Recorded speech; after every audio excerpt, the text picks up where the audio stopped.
Buenas tardes, profesor y compañeros.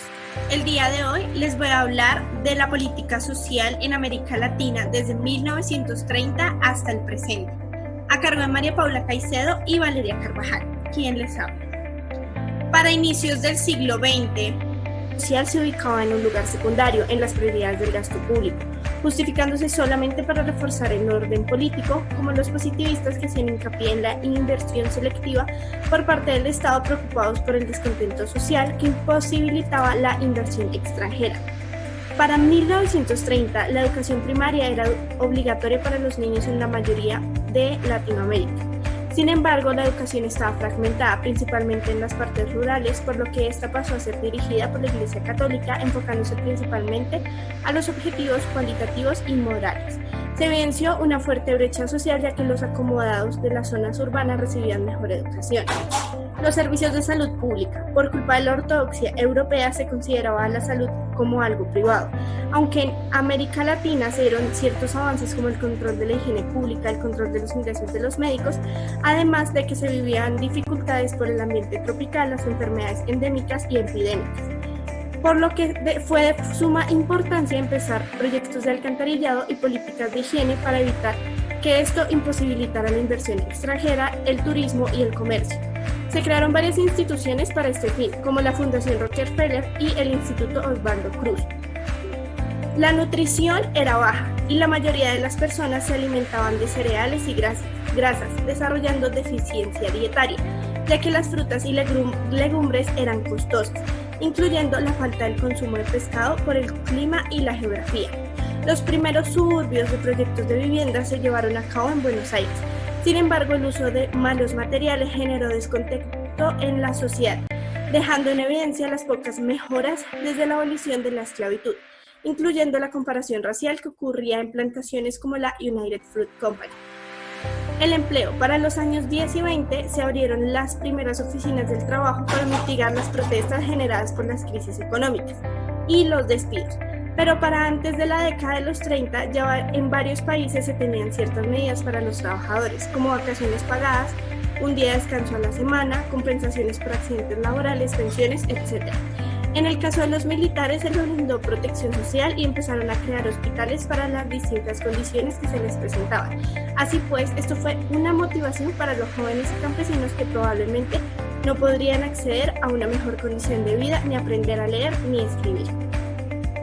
Del 1945 hasta los años 70.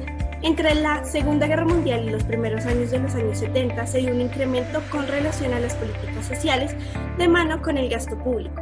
Se mejoró la educación, la nutrición, en síntesis, la calidad de vida. También aumentaron los salarios constantes gracias al crecimiento de la densidad que se frenó a mediados de los años 70, aunque se formaron unos consejos tripartitarios de salarios para controlar las exigencias de mano de obra. Se mejoró la industria provocando acceso a vacunas, refrigeradores, mejores materiales de construcción que proporcionaron mayor empleo y crecimiento en las ciudades. En este punto, las condiciones para las políticas sociales intervencionistas como justicia social fueron promovidas por distintos partidos, ya fueran centro-izquierda, izquierda, conservadores o liberales, siendo estos dos últimos para evitar el avance del comunismo por el descontento. Se crearon programas de aprendizaje para mejorar la mano de obra, como el SENAI en Brasil o el SENA en Colombia. La política populista, como en el caso del peronismo en Argentina, usó la política social para buscar una armonía social y una vía intermedia entre el capitalismo y el comunismo. Los superávits acumulados que se dieron durante el gobierno permitieron el uso de estos ingresos para ayudar a los grupos menos favorecidos. Durante este periodo, los gobiernos latinoamericanos, sin importar la ideología, permitieron el asesoramiento de distintas entidades como la OIT, la CEPAL o la OPS, que ofrecían asesoramientos o ayudas en temas administrativos y hasta de salud para mejorar sus atributos políticos.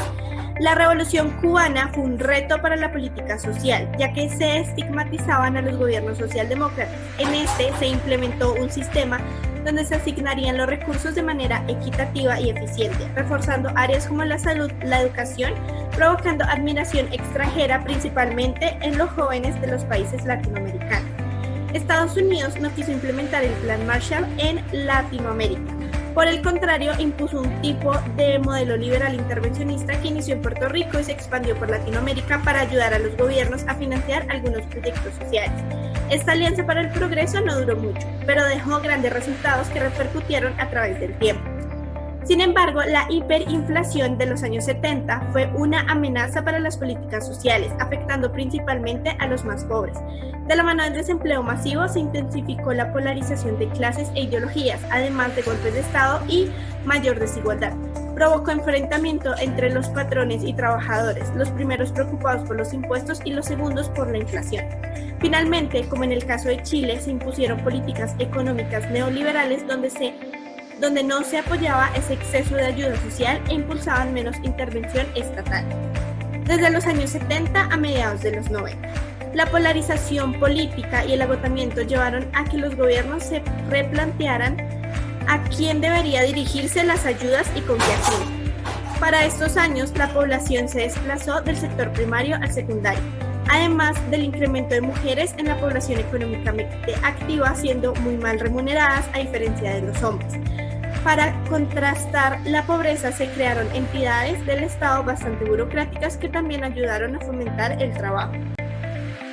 Un trabajo difícil era cómo medir la pobreza, y para ello Altimir y luego la CEPAL establecieron unos parámetros para medir el nivel de pobreza en la sociedad, estableciendo que para los años 70 el 40% de la población latinoamericana era pobre, donde el 26% de los hogares urbanos lo era en comparación con el 60% en las partes rurales.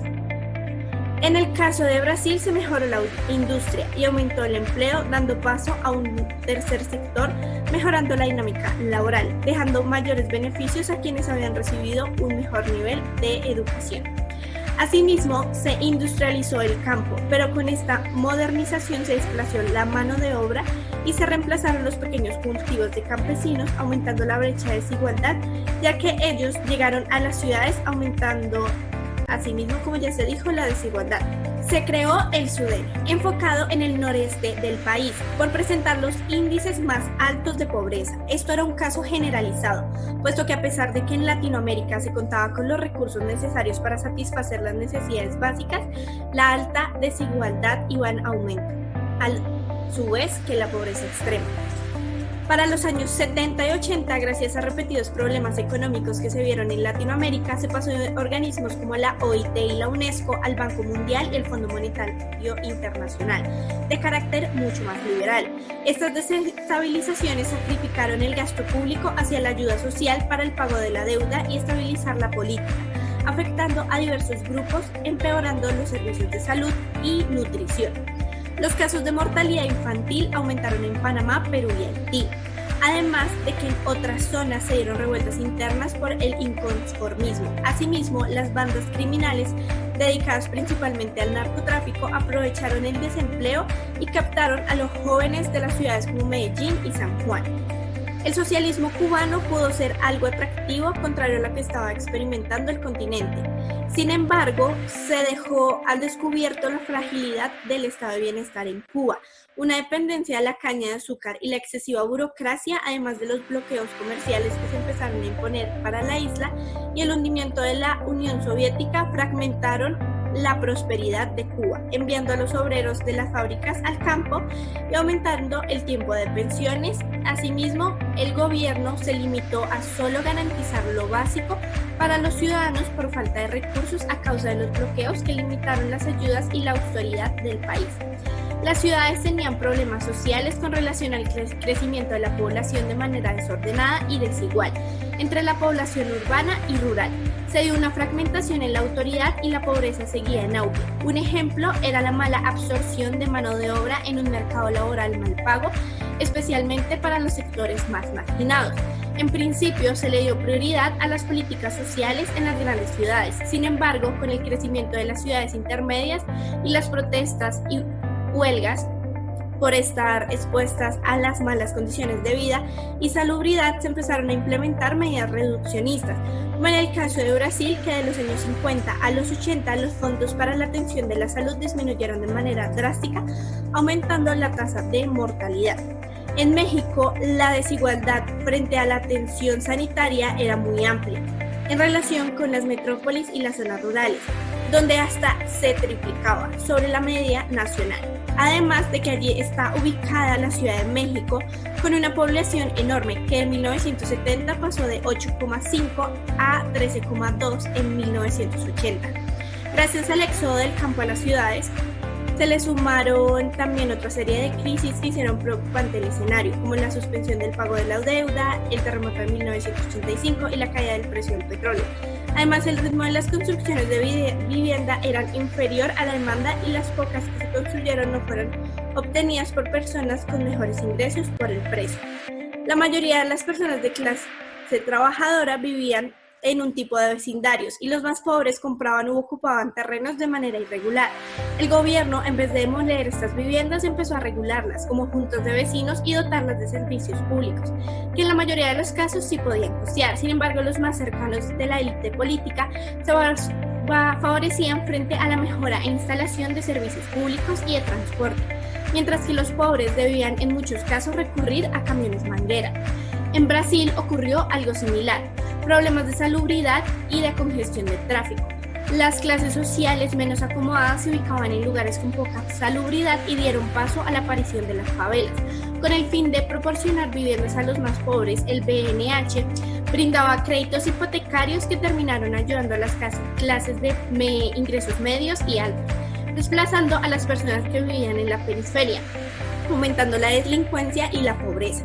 Aunque la garantía de agua potable incrementó de un 42% en 1960 a un 76% en 1980, y la cobertura del alcantarillado pasó de 22% en los 70 a 50% en los 80. Hacia la década de los 80, las autoridades se enfocaron a un nuevo fenómeno: la informalidad, un sector heterogéneo que podía abarcar un gran número de actividades sin seguridad social, y para poder pagar tratamientos para enfermedades leves, pues no tenían los recursos, por los que terminaban sufriendo enfermedades crónicas, reduciendo su calidad de vida.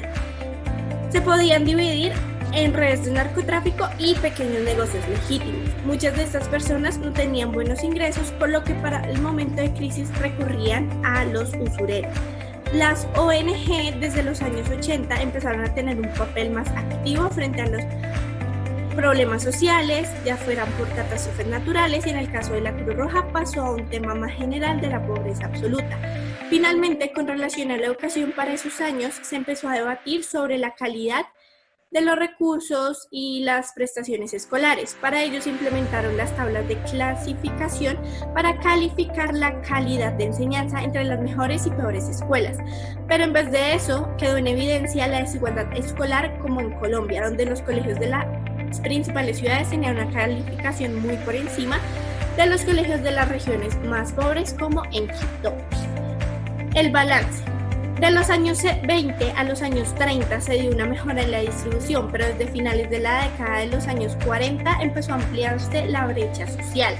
Aunque entre 1960 y 1987 se dieron avances para la alfabetización, la mortalidad infantil y el número de médicos por personas aumentaron. Sin embargo, los índices no se acercaban a los países desarrollados de Europa.